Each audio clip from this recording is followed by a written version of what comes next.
பாராளுமன்ற கூட்டுக்குழுவுக்கு அது அனுப்பப்படுகிறது.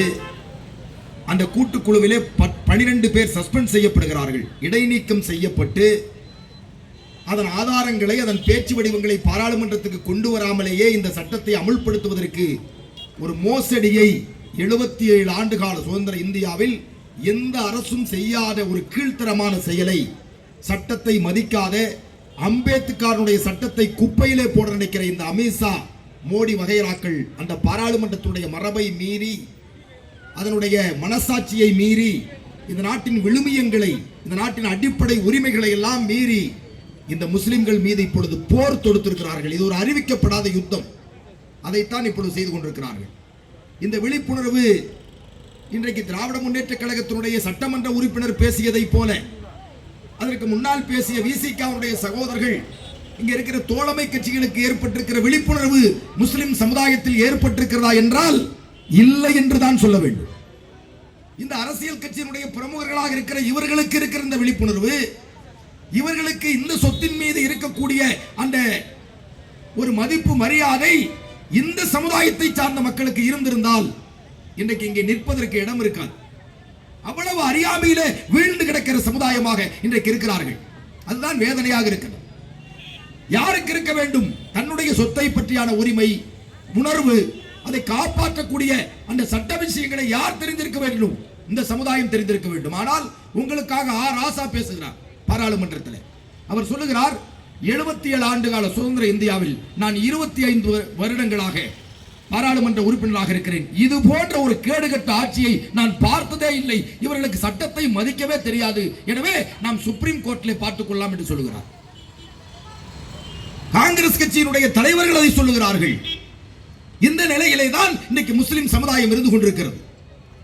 சாயின் பாக்கு போன்ற பெரும் போராட்டங்களை முன்னெடுத்த நாம் இந்தியாவே கலக்குகிற அளவுக்கு மிகப்பெரிய அளவிலே இந்த போராட்டத்தை டெல்லியில இருந்து தொடங்காமல் இந்த சொத்து இனி உங்களுக்கு இல்லை.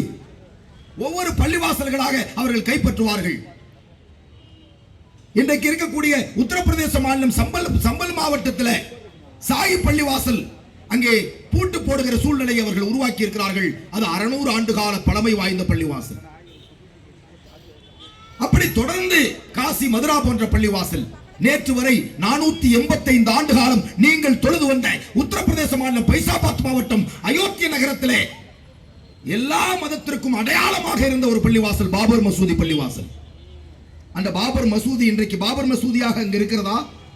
ஒரு செங்கல்லாவது இருக்கிறதா? 480 ஆண்டு காலம் நீங்கள் அல்லாஹு அக்பர் என்று தொழுத பள்ளிவாசல் இன்றைக்கு ராமன் கோயிலாக மாற்றப்பட்டிருக்கிறது. ராமனையே வில்லன் ஆக்கிட்டானுங்க. ராமன் ஒரு கதாநாயகன் அவருடைய கதையின்படி. ஆனால் ராமனையே பிடிச்சு வில்லன் ஆக்கிட்டாங்க.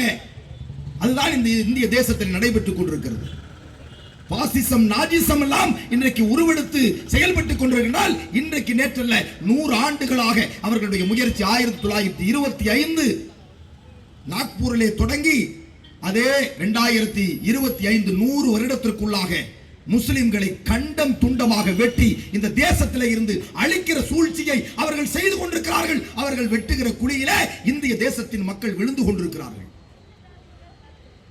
வக்பு திருத்த சட்டத்தை எதிர்த்து போராட்டங்கள் நடைபெற்றுக் கொண்டிருக்கிறது. தொலைக்காட்சிகள் பேசிக் கொண்டிருக்கிறது. இந்திய தொலைக்காட்சிகள் அதை விவாத பொருளாக எடுத்து பேசிக் கொண்டிருக்கிற நேரத்தில் அதை இன்னொரு கருவுக்கு அவர்கள் எடுத்து செல்கிறார்கள்.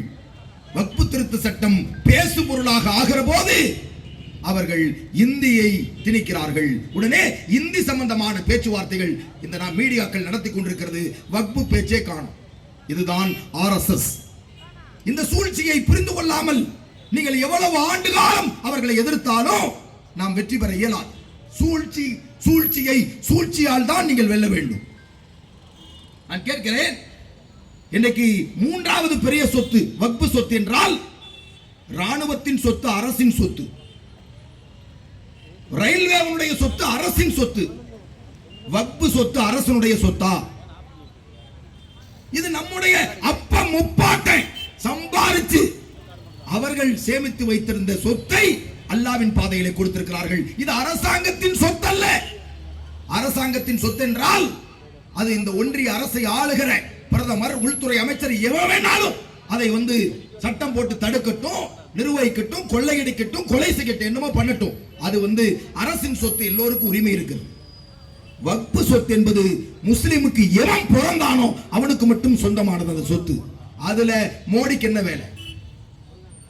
அதுல அமித்ஷாவுக்கு என்ன வேலை? எங்க அப்பனுக்கு பிறந்தவங்களா இவங்க? அதைத்தான் நான் கேட்கிறேன்.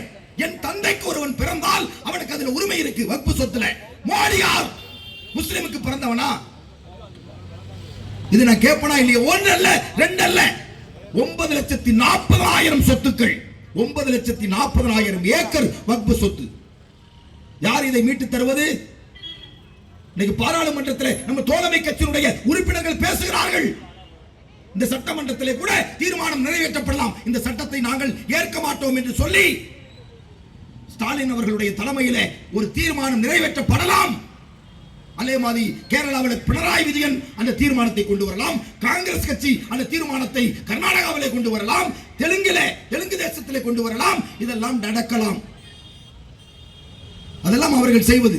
முஸ்லிம்கள் உங்களுடைய சொத்தை மீட்டெடுப்பதற்கு நீங்கள் தயாரா? தமிழ்நாட்டில் இருந்து 1 லட்சம் பேர் திரள வேண்டும். இந்திய நாடு முழுக்க 30 லட்சம் பேர் திரண்டு போராட்டம் நடத்த வேண்டும். வேளாண்மை திருத்த சட்டத்துக்கு எதிராக விவசாயிகள் ஒன்று கூடினார்கள். சீக்கிய பெருமக்கள் ஆர்ப்பாட்டத்துக்கு கூப்பிட்டாங்க, அவங்கள போராட்டத்துக்கு கூப்பிட்டாங்க. 6 மாசத்துக்கு அரிசி எடுத்துட்டு வந்தான், ரோட்ல பாத்ரூம் கட்டினான், ரோட்ல சலவை செய்தான், ரோட்ல சப்பாத்தி சுட்டான், ரோட்லயே எல்லாத்தையுமே பண்ண. 6 மாத காலத்திற்கு போராட்டத்துக்கு தயாராகி வந்த விவசாய பெருங்குடி மக்கள். ஆனால் ஒரு முஸ்லிம் போராட்டத்துக்கு வர வேண்டும் என்றால் என்ன செய்ய வேண்டும்?